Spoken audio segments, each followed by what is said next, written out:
France en marche. Les territoires, c'est la vie des gens. Libérer les territoires, c'est libérer les énergies. C'est faire le pari de l'intelligence collective. Rentre ici, Jean Castex, et que ton nom soit sanctifié comme celui du sauveur de nos institutions. Monsieur, vous m'effrayez un peu. Oui, il ne faut pas s'emballer. Moi, il me semble que dans la vie, monsieur est un spitz, mais à l'écran... La confiance revient, les résultats progressent, la nation se ressoude.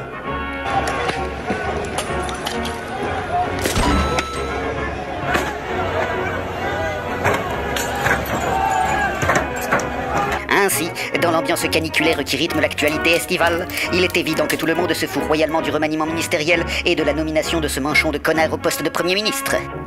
Je ne m'attendais à rien, et je suis quand même déçu. Quant au fait que le ministère de la Culture ait été remis entre les mains de cette chroniqueuse télé qui embrasse des culs, que voulez-vous? Il faut vivre avec son temps.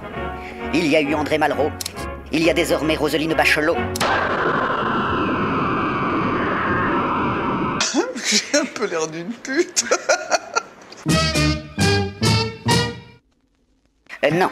De toute évidence, la seule actualité qui garantisse de l'audimat à notre impartiale rédaction, c'est bien entendu la recrudescence des incivilités et des actes de violence qui s'abattent sur l'ensemble du territoire depuis la fin du grand confinement, plongeant ainsi les bons Français dans la peur.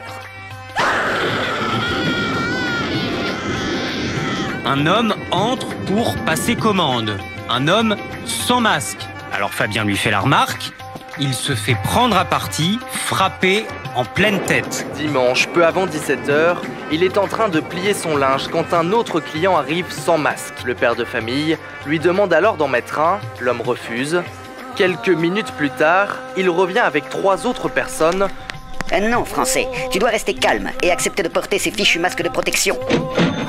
Et il ne faut pas agresser les personnes qui t'invitent à le porter. Coronavirus est toujours présent dans le pays. Non, Français, si tu souhaites vraiment ne pas porter ces masques que tu as si longuement réclamés, il faut te rendre dans le seul endroit du pays qui soit protégé de coronavirus par la grâce de notre Seigneur Jésus-Christ, roi de France et des chrétiens, le parc du Puy du Fou. Le Puy du Fou. Un espace de spectacle français d'une capacité de 9000 places garanties sans coronavirus. Non, Français, si tu as l'impression que l'ouverture de ce lieu ressemble à un passe-droit accordé par notre bon monarque à ses amis, tu te fous le doigt dans l'œil.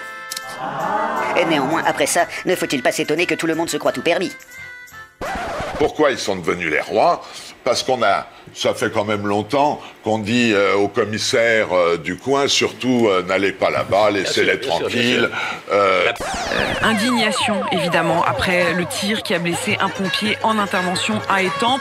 Un homme de 29 ans, victime d'une violente agression antisémite à Paris. J'ai des idées bien arrêtées sur cette engeance de psychopathes qui prospère aujourd'hui dans notre culture fast-food. C'est dans cette rue proche de la gare de Poitiers que Mendy a été agressé dans la nuit de mercredi à jeudi. Il était près de 2h du matin. Une rixe a éclaté entre 200 jeunes. La police est intervenue. Saviez-vous que le monde agricole en France subit 2 agressions par heure? Lundi soir, Miribel-les-Échelles a pourtant connu une agression en la personne de son maire, William Dufou.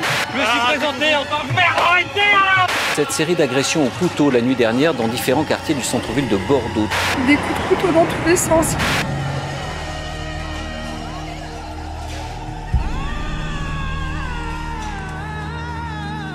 Très vite, le ton monte et le conducteur décide alors de quitter les lieux et percute la jeune femme avant de la traîner sur plusieurs centaines de mètres.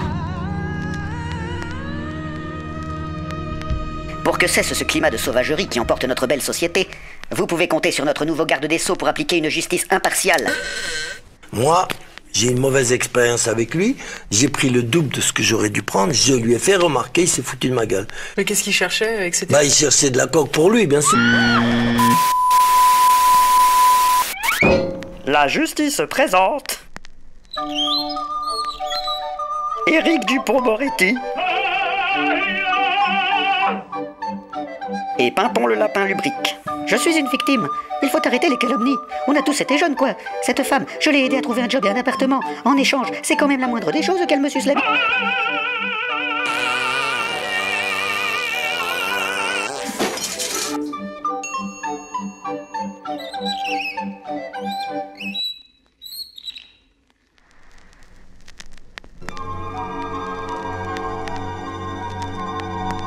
Un homme en guerre raciste asperge les passants de gaz lacrymogène.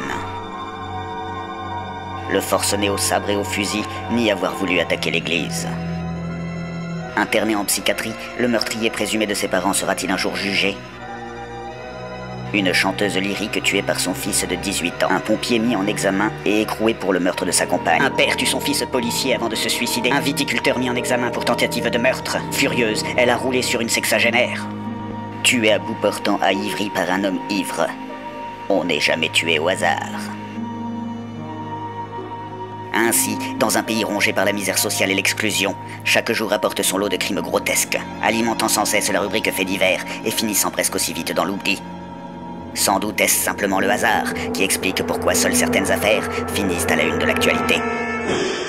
Depuis la violente agression à Bayonne dimanche soir par plusieurs personnes, Philippe Monguillot était hospitalisé en état de mort cérébrale. L'agression de ce père de famille avait suscité une grande émotion dans la commune basque et partout en France. Face à la barbarie incompréhensible et inexcusable, chacun d'entre nous ne peut que soutenir les familles des victimes. L'État doit agir pour faire tomber les coupables.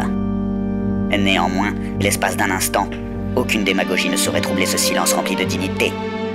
C'est des bougnoules! Cette impunité ne peut plus durer. Il faut que la justice s'occupe de ces racailles. C'est une honte de voir les bons Français vivre dans la peur de tous ces sauvages. C'est des racailles! Non, mais c'est trop facile la bien-pensance. À un moment, il faut dire stop. Silence! Silence! Il faut appliquer les peines de prison. Stop à l'impunité. Il faut rendre la justice. Il faut rendre la justice! En effet. Et c'est pourquoi la police a rapidement arrêté les agresseurs de ce courageux conducteur de bus. Et ils ont été immédiatement mis en détention avant d'être écroués. Et ils sont tous les 4 mis en examen, Vincent Serrano. Oui, dont 2 pour tentative de meurtre, 2 hommes de 22 et 23 ans suspectés. C'est ça. Alors qu'est-ce qu'on attend pour les foutre au tôle? Il faut arrêter les agresseurs et que justice soit rendue. Il faut rendre la justice. C'est sans doute pour cela que vous et vos amis avez jeté en pâture sur Twitter la photographie d'un innocent sans rapport avec cette affaire. Il y a des gens qui m'ont affiché. Je tenais à dire, c'est pas moi le tueur. Arrêtez de dire n'importe quoi.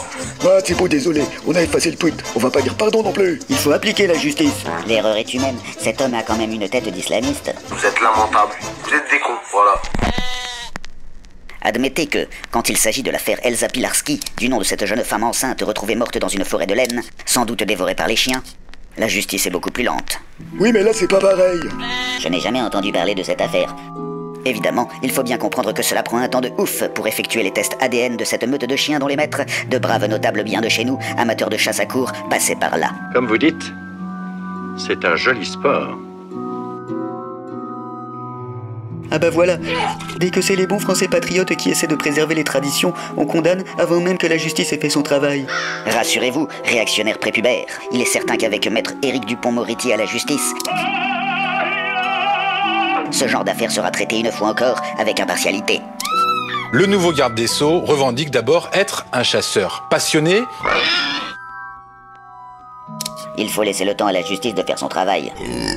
Au fait, avez-vous partagé une pensée sur Twitter pour la famille de cette pauvre femme qui attendait un enfant? Vous êtes sûr que les chiens n'ont pas crié Allahu Akbar? On a trop vite fait de jeter les bons Français innocents de tout soupçon en pâture. Silence, j'ai dit! Allons, brave flaque de messe. En faisant votre beurre médiatique à chaque fois qu'un fait divers implique une personne de couleur, mais en passant systématiquement sous silence toutes ces affaires impliquant des Français de souche, n'avez-vous donc jamais l'impression de faire du racisme anti-blanc? Va te faire enculer, islamo-gauchiste de merde! Tout le monde sait très bien que les faits divers qui impliquent des Français, c'est comme les violences policières, ça n'existe pas. Il n'y a pas de violence policière. Non, il n'y a pas de violence policière. Mais on s'en fout, puisqu'on vous dit que le problème ce sont tous ces immigrés qui viennent violer nos femmes. Ils nous volent notre travail. Ils nous volent notre travail! Albanais, Philippe Paraplax, Bouilloux, les bronzés sortis des 4 coins du patelin. Vous croyez que les métèques vont faire la grasse matinée? Il faut arrêter la langue de bois. L'immigration est à la source de tous les crimes les plus abominables. Voilà. Tout à fait, Madame Maréchal. Vous savez de quoi vous parlez. Vous qui étiez l'ami et collègue au sein de votre école de l'imminent historien Oleg Soukoulov, mort peu de temps après avoir tué et démembré une de ses anciennes étudiantes. Oui, mais là, c'est pas pareil. Ferme ta gueule, salope! Va te faire enculer! Bonjour, je suis Michel Onfray. Il faut expliquer à tous ces migrants qui poignardent des Français dans la rue que être français, c'est d'abord des valeurs, c'est une histoire. Et s'ils souhaitent s'intégrer un jour dans la société française, ils peuvent à tout moment arrêter de zoner dans la rue. mais plutôt trouver un travail, et puis plutôt fonder une famille, et puis se convertir au christianisme, et là, enfin, pourquoi pas, devenir propriétaire et massacrer leur famille à grands coups de carabine.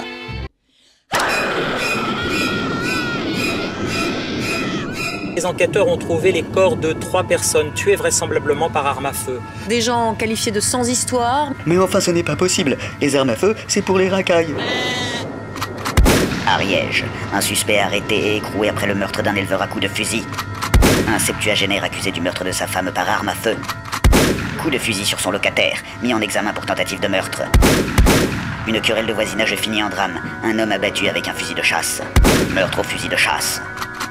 L'homme a ouvert le feu sur plusieurs employés avant de retourner l'arme contre lui. Des gens qualifiés de sans histoire. De toute façon, vous aussi, vous refusez de condamner quand ça vous arrange. Pas du tout. Notre rédaction, à l'image de tous les Français, ne peut que condamner quand la République laisse ses territoires perdus devenir le décor de règlements de compte entre racailles qui finissent en guérilla urbaine où maghrébins et tchétchènes s'affrontent à l'arme lourde.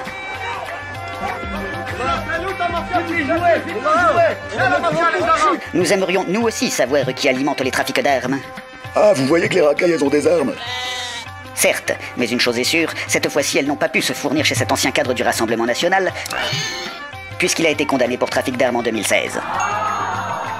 Soyez rassurés, si la racaille cherche des armes, elle ne pourra plus en trouver non plus chez cet ancien responsable de la sécurité du Front National, puisqu'il a été condamné pour trafic d'armes en 2017, après que l'on ait retrouvé sa marchandise dans les mains de Hamedi Koulibaly, le terroriste de l'hypercachère. Quant à ce jeune qui, en 2017, était rentré dans son lycée armé d'un fusil à pompe et de grenades, appréhendé par son proviseur après avoir blessé 4 personnes, c'est évidemment un détail sans importance de savoir qu'il était le fils d'un conseiller municipal, ex-membre du Front National. Ainsi, vu le nombre de casseroles qui traînent au cul de l'extrême droite, peut-être pourriez-vous, pour une fois, avoir la décence de fermer vos grandes bouches plus de 5 minutes. C'est de la censure, Non, monsieur. ça, c'est Oui, tout à fait, c'est de la censure. La parole des vrais Français est coupée à la baïonnette de la bien-pensance. C'est les racailles le problème, et ça sert à rien de vouloir vous voiler la face. Il faudrait peut-être penser à se sortir les doigts du cul si vous voulez pas que la France se transforme en banlieue de Bagdad. Il faut rendre la justice, ça peut plus durer. Il faut rendre la justice. Néanmoins, ce serait se voiler la face de ne pas admettre que les populations issues de l'immigration ont leur lot de délinquants, criminels et autres trafiquants de drogue. Ainsi, dans cette société française qui s'ensauvage dangereusement, la seule question qui nous vient à l'esprit est bien entendu, que fait la police ? Révélation ce matin sur Europe 1 sur les pratiques de plusieurs fonctionnaires du 18e arrondissement de Paris. 5 d'entre eux, issus de la BAC, ont été mis en examen ces derniers jours, en particulier pour corruption. Là, nous parlons de flics, de policiers de Seine-Saint-Denis. 4 policiers qui ont été mis en examen. Des agents suspectés d'avoir commis des violences, falsifié des procès-verbaux, mais également d'avoir extorqué de l'argent à des délinquants. Quant à ces 2 girouettes grassement payées par le contribuable, qui laissent ce cirque perdurer indéfiniment dans le seul but d'intensifier la guerre entre pauvres. Ferme ta gueule de merde, toi l'enculé. Tu bouffes des bites, t'as fait sucer, toi l'enculé. T'es un enculeur, t'encules ton oncle, y'a vraiment personne qui encule comme toi. Ferme ta gueule de merde, toi l'enculé. Oh, vous savez, quand on est jeune et qu'on occupe de hautes fonctions, on est un peu foufou. Et si une femme vient vous demander de l'aide pour payer la cantine des gosses, vous avez bien le droit de lui demander de vous traiter de petite s*** et de vous enfoncer des aubergines dans le cul. Silence, j'ai dit, on fait merde, silence! L'honnêteté ne se marchande pas. L'honnêteté, c'est ce que votre grand-mère vous a inculqué. Rentrez chez vous et vivez honnêtement.